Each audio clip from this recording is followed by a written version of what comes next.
चुनाव से ठीक 4 महीने पहले 20 साल में पहली बार बिहार में इतनी बड़े पैमाने पर इस तरह का निर्णय लिया गया है और समीक्षा हो रही है। पूरी प्रक्रिया ना तो पारदर्शी है ना ही व्यवहारिक है।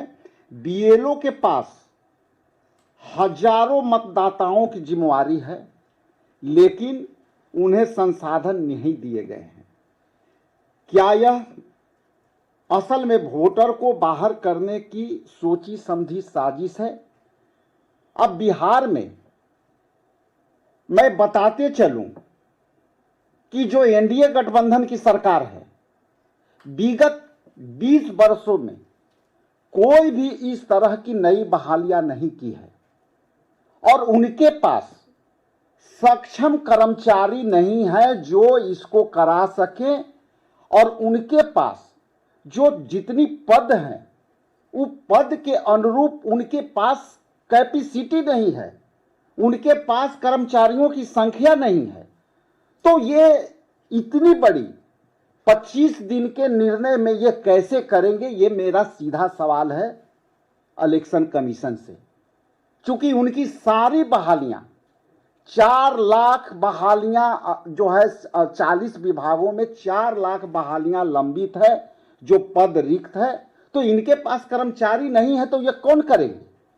क्या बीजेपी के कार्यकर्ता करेंगे इस काम को? चूंकि उनके पास सरकार का हैंड्स नहीं है और सारी वैकेंसियां उनकी रिक्त है, तो इसका मतलब इलेक्शन कमीशन बीजेपी के कार्यकर्ता से बीएलओ कराएंगे।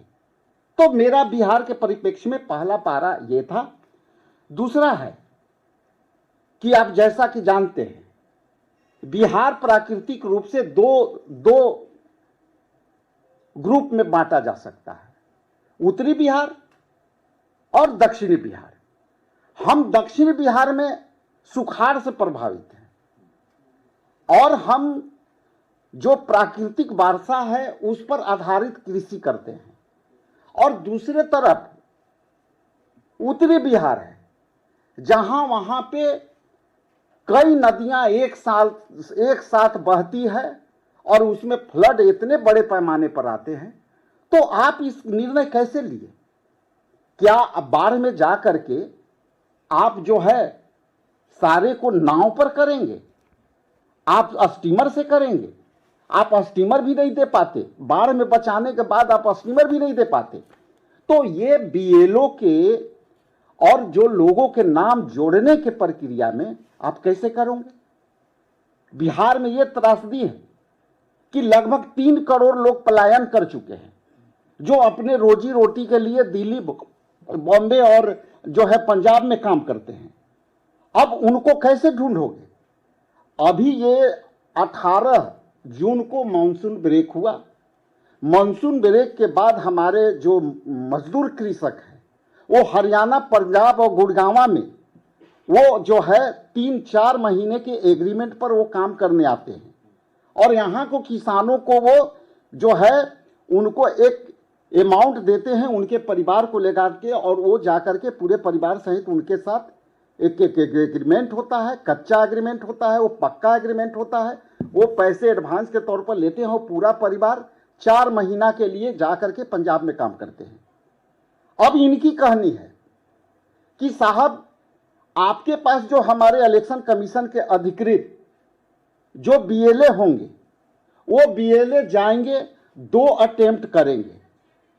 अटेम्प्ट यदि करेंगे 2 बार में आप मिल गए तो ठीक है, तीसरे बार हम आपको नाम काट देंगे।